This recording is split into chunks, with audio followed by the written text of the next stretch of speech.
이는 곧 너희의 하나님 여호와께서 너희에게 가르치라고 명하신 명령과 규례와 법도라. 너희가 건너가서 차지할 땅에서 행할 것이니 곧 너와 내 아들과 내 손자들이 평생에 내 하나님 여호와를 경외하며 내가 너희에게 명한 그 모든 규례와 명령을 지키게 하기 위한 것이며 또 내 날을 장구하게 하기 위한 것이라. 이스라엘아, 듣고 삼가 그것을 행하라. 그리하면 내가 복을 받고 내 조상들의 하나님 여호와께서 내게 허락하심 같이 젖과 꿀이 흐르는 땅에서 내가 크게 번성하리라. 이스라엘아, 들으라. 우리 하나님 여호와는 오직 유일한 여호와이시니 너는 마음을 다하고 뜻을 다하고 힘을 다하여 내 하나님 여호와를 사랑하라. 오늘 내가 내게 명하는 이 말씀을 너는 마음에 새기고 내 자녀에게 부지런히 가르치며 집에 앉았을 때에든지 길을 갈 때에든지 누워있을 때에든지 일어날 때에든지 이 말씀을 강론할 것이며 너는 또 그것을 내 손목에 매어 기호를 삼으며 내 미간에 붙여 표로 삼고 또 내 집 문설주와 바깥문에 기록할지니라.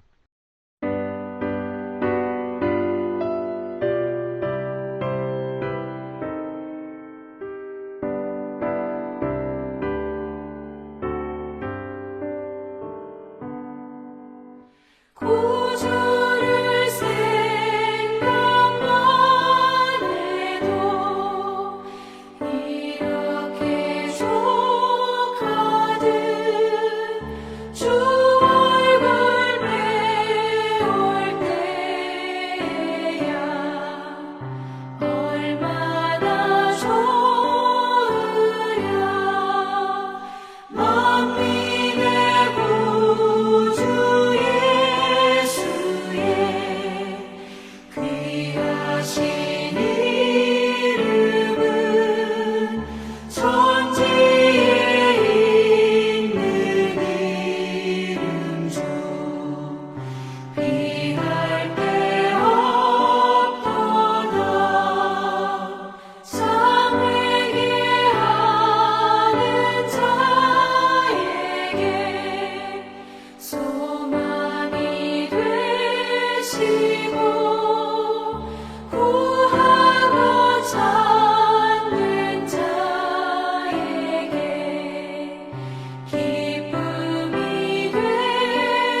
죄악은 성난 파도같이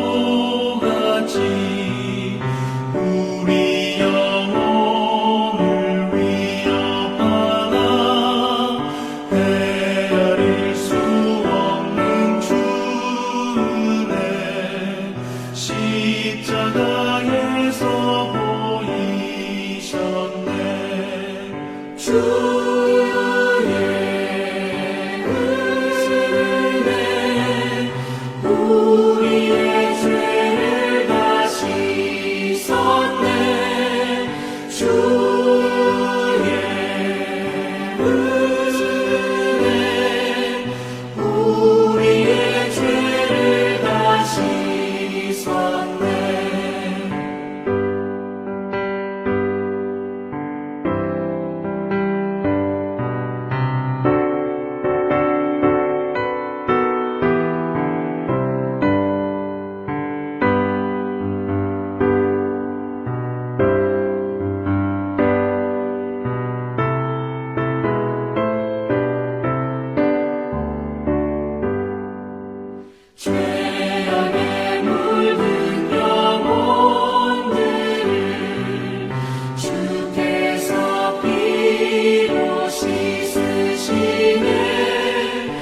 오늘은 사도행전 3장 20절부터 살펴보겠습니다. 오늘 본문 말씀도 앞에 베드로와 요한이 나면서부터 못 걷는 안전뱅이를 고쳐준 후 많은 사람들이 그 기적을 보고 놀랍게 여기며 베드로와 요한을 주목할 때 베드로가 그들을 향해 설교한 말씀이 이어지고 있습니다. 20절입니다. 또 주께서 너희를 위하여 예정하신 그리스도 곧 예수를 보내시리니 여기 주께서라는 말은 성부 하나님을 이야기합니다. 20절의 말씀은 성부 하나님께서 19절에 새롭게 되는 날, 즉 재림의 날에 예수님을 우리를 위하여 다시 보내신다는 그 말씀입니다. 그러니까 이 말씀도 예수님의 재림을 이야기하는 것입니다. 21절입니다. 하나님이 영원 전부터 거룩한 선지자들의 입을 통하여 말씀하신 바 만물을 회복하실 때까지는 하늘이 마땅히 그를 받아두리라. 여기 만물을 회복하실 때라는 이 말씀도 앞에 새롭게 되는 날과 같은 날입니다. 즉 예수님의 재림의 때를 말씀하시는 것입니다. 그래서 예수님께서 다시 오실 때는 만물이 회복되는 때입니다. 그것을 요한계시록에서는 새하늘과 새 땅으로 표현하고 있습니다. 그러니까 21절의 말씀은 만물을 회복하실 때 성자 하나님께서 성부 하나님 우편에 앉아 계시다가 때가 되면 다시 예수님을 보내실 것이라는 그런 말씀입니다. 이제 22절부터 26절까지는 베드로가 당시 유대인들이 가장 존경하는 선지자 모세와 사무엘 그리고 아브라함을 이야기하면서 설교를 마무리합니다. 22절입니다. 모세가 말하되 주 하나님이 너희를 위하여 너희 형제 가운데서 나 같은 선지자 하나를 세울 것이니 너희가 무엇이든지 그의 모든 말을 들을 것이라.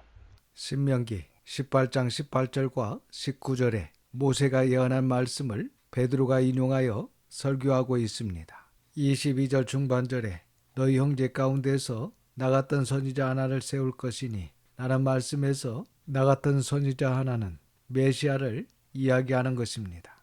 그러니까 모세가 오래전에 예언하기를 모세 같은 선지자 메시아가 오실 것인데 중요한 것은 그 메시아의 말을 듣는 것이 중요하다라고 말씀했다는 것입니다. 23절입니다. 누구든지 그 선지자의 말을 듣지 아니하는 자는 백성 중에서 멸망받으리라 하였고 그 선지자 즉 메시아이신 예수 그리스도의 말을 듣는 것이 중요하다는 것입니다. 듣지 아니하는 자는 멸망받는다고 하십니다. 여기서 듣는다는 것은 단순히 듣는다는 의미가 아니라 듣고 순종하는 것을 말씀하는 것입니다. 24절입니다. 또한 사무엘 때부터 이어 말한 모든 선지자도 이 때를 가리켜 말하였느니라. 본문의 이때는 바로 예수님의 조림을 이야기합니다. 그러니까 이 말씀은 예수님께서 오셔서 우리에게 은혜와 진리를 다 드러내신 이때를 가리킵니다. 그래서 구약 성경에 있는 거의 대부분의 예언들은 예수님께서 오셔서 하신 사역과 십자가의 죽으심 그리고 부활과 승천하심으로 거의 다 성취가 되었고 이제 남은 것은 예수님께서 다시 오신다는 언약의 말씀입니다. 25절입니다. 너희는 선지자들의 자손이요 또 하나님이 너희 조상과 더불어 세우신 언약의 자손이라. 아브라함에게 이르시기를 땅 위의 모든 족속이 너의 씨로 말미암아 복을 받으리라 하셨으니. 본문은 창세기 12장 3절 그리고 22장 18절을 인용한 것입니다. 여기서 베드로는 이 말씀이 예수님을 통해서 성취되었다라고 이야기하고 있습니다. 25절 하반절을 보시면 너의 씨라는 말이 나오는데 여기 이 씨가 복수가 아니라 단수입니다. 그래서 이 말씀은 아브라함의 후손이요 다윗의 자손으로 오신 예수님을 이야기하는 것입니다. 그리고 땅 위의 모든 족속이 예수님으로 말미암아 복을 받게 되었고 더 나아가 저와 여러분이 이렇게 구원을 받게 된 것입니다. 26절입니다. 하나님이 그 종을 세워 복 주시려고 너희에게 먼저 보내사 너희로 하여금 돌이켜 각각 그 악함을 버리게 하셨느니라. 여기 그 종은 바로 예수 그리스도를 말씀하는 것입니다. 그리고 너희에게 먼저 보내사 라는 말씀은 출애굽기에서 살펴봤듯이 하나님의 구원 계획이 먼저 유대인들을 하나님의 백성으로 삼으시고 그들을 통해 이방인들을 구원하시고자 하셨다는 것입니다. 그리고 여기서 다시 한번 강조하시는 말씀은 회개하고 돌이켜 각각 그 악함을 버려야 한다는 것입니다. 그럴 때 예수 그리스도를 통한 복을 받을 수 있다는 것입니다. 그러니까 예수님께서 회개하라고 하신 것은 우리를 정죄하는 입장에서 회개하라고 하신 것이 아니라 복 주시려고, 새롭게 되는 날을 주시려고 회개하라, 즉 돌이켜 각각 그 악함을 버리라고 하신 것입니다. 여러분, 성경 어디에도 사탄이나 귀신들에게 회개하라고 하신 말씀을 찾아볼 수 없습니다. 오직 하나님의 형상으로 지음받은 사람에게만 회개하라, 돌아오라고 하셨습니다. 그래서 회개는 하나님께서 우리에게 주신 기회입니다. 그리고 이 회개하고 돌이키는 것은 각각 각 사람이 해야 한다는 것입니다. 이 시간 저와 여러분, 우리 모든 자녀들이 자신의 죄를 회개하고 돌이켜 각각 그 악함을 버림으로 말미암아 하나님의 심판과 저주가 아닌 하나님의 진정한 복, 새롭게 하시는 그날을 맞이할 수 있기를 주님의 이름으로 축원합니다. 계속해서 사도행전 4장을 좀 더 보겠습니다. 1절과 2절입니다. 사도들이 백성에게 말할 때에 제사장들과 성전 맡은 자와 사두개인들이 이르러 예수 안에 죽은 자의 부활이 있다고 백성을 가르치고 전함을 싫어하여. 이 말씀은 3장에서 베드로와 요한이 성전에서 설교할 때에 많은 사람들이 모여드니까 당시 유대 종교 실무자들이 이것을 위협적으로 여겼던 것 같습니다. 그리고 특히 당시 사두개인들은 부활을 믿지 않았습니다. 그래서 사도들이 예수님 안에서 죽은 자의 부활이 있다라고 가르치고 전하니까 싫어한 것입니다. 3절입니다. 그들을 잡음에 날이 이미 저물었으므로 이튿날까지 가두었으나 그래서 그들이 성전에서 말씀을 전하는 베드로와 요한을 잡아두었습니다. 그런데 여기 보시면 날이 이미 저물었으므로 이튿날까지 가두었다 라고 말씀하고 있는데, 이것은 당시 납비의 법에 해가 지면 어떤 신문이나 재판을 못하게 되어 있었습니다. 그래서 그 다음 날까지 감금시켜 놓은 것입니다. 4절입니다. 말씀을 들은 사람 중에 믿는 자가 많으니 남자의 수가 약 5천이나 되었더라. 당시 솔로몬 행각에서 베드로의 두 번째 설교를 들은 사람 중에 믿는 자가 남자만 약 5천이나 되었다라고 말씀하고 있습니다. 그래서 이때 남자만 약 5천이니까 여성까지 포함한다면 아마도 당시 예루살렘 교회 성도의 수가 약 1만 명에서 2만 명 정도였을 것이다 라고 신학자들은 추정하고 있습니다. 5절에서 7절입니다. 이튿날 관리들과 장로들과 서기관들이 예루살렘에 모였는데 대제사장 안나스와 가야바와 요한과 알렉산더와 및 대제사장의 문중이 다 참여하여 사도들을 가운데 세우고 묻되 너희가 무슨 권세와 누구의 이름으로 이 일을 행하였느냐.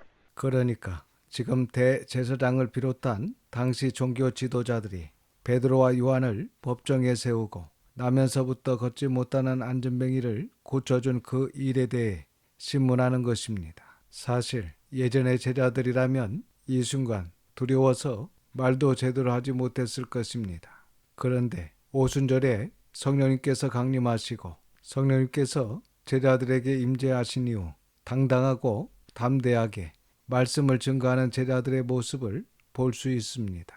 8절에서 10절입니다. 이에 베드로가 성령이 충만하여 이르되 백성의 관리들과 장로들아, 만일 병자에게 행한 착한 일에 대하여 이 사람이 어떻게 구원을 받았느냐고 오늘 우리에게 질문한다면 너희와 모든 이스라엘 백성들은 알라.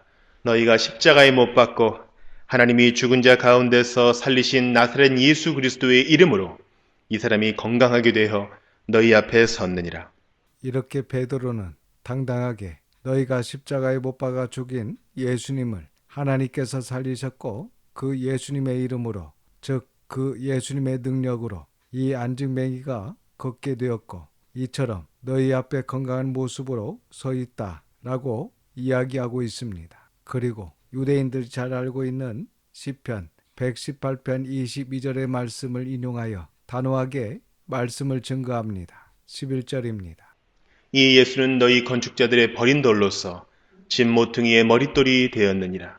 여기 너희 건축자들은 바로 유대 종교 지도자들을 의미합니다. 그리고 집은 바로 교회를 의미합니다. 그래서 베드로는 지금 너희들에게 멸시당하고 죽임당하신 예수님을 하나님께서 다시 살리셔서 신약교회의 머릿돌, 즉 만민을 구원하는 기초로 삼으셨다는 이야기를 하고 있습니다. 그러면서 정말 중요한 말씀을 하는데 12절입니다. 다른 이로서는 구원을 받을 수 없나니 천하 사람 중에 구원을 받을 만한 다른 이름을 우리에게 주신 일이 없음이라 하였더라. 아멘. 여러분, 예수 그리스도 이외에 그 어떤 이름으로도 구원을 받을 수 없습니다. 이 말씀을 꼭 기억하시기를 바랍니다. 오직 예수님만이 인간의 죄를 대신하여 십자가에서 죽으시고 부활 승천하셔서 살아계시며 진정 우리에게 생명을 주시는 분이십니다. 그래서 누구든지 예수님만이 유일한 구세주이심을 믿고 누구든지 예수님을 우리의 구주로 고백해야 합니다. 13절에서 18절입니다. 그들이 베드로와 요한이 담대하게 말함을 보고 그들을 본래 학문 없는 범인으로 알았다가 이상히 여기며 또 전에 예수와 함께 있던 줄도 알고 또 병 나은 사람이 그들과 함께 서 있는 것을 보고 비난할 말이 없는지라 명하여 공회에서 나가라 하고 서로 의논하여 이르되 이 사람들을 어떻게 할까? 그들로 말미암아 유명한 표적 나타난 것이 예루살렘에 사는 모든 사람에게 알려졌으니 우리도 부인할 수 없는지라.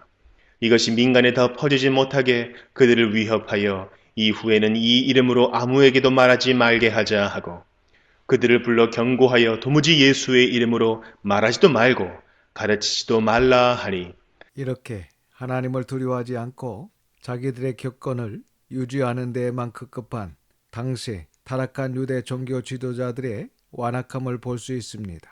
지금도 세상은 우리에게 진리를 전하지 못하게 하고 있습니다.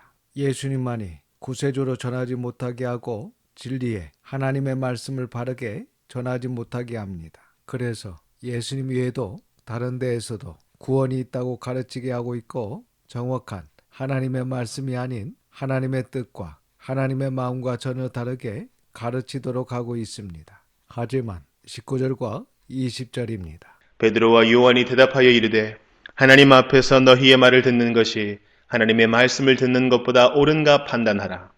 우리는 보고 들은 것을 말하지 아니할 수 없다 하니 정말 속이 시원한 답변입니다. 이스라엘 최고 법정인 사네드린의 유업에 굴복하지 않고 공의의 결정을 정면으로 거부하는 사도들의 단호한 태도는 정말 대담한 도전이라고 할 수 있습니다. 이 시간 우리에게도 이러한 믿음과 신앙의 용기가 있기를 소원합니다. 21절과 22절입니다. 관리들이 백성들 때문에 그들을 어떻게 처벌할지 방법을 찾지 못하고 다시 위협하여 놓아주었으니 이는 모든 사람이 그 된 일을 보고 하나님께 영광을 돌림이라. 이 표적으로 병 나은 사람은 40여 세나 되었더라. 이렇게 당시 종교 지도자들은 하나님과 진리보다는 자신들의 이익이나 교권 유지를 위해 백성들을 의식하여 사도들을 다시 위협하고 놓아줍니다.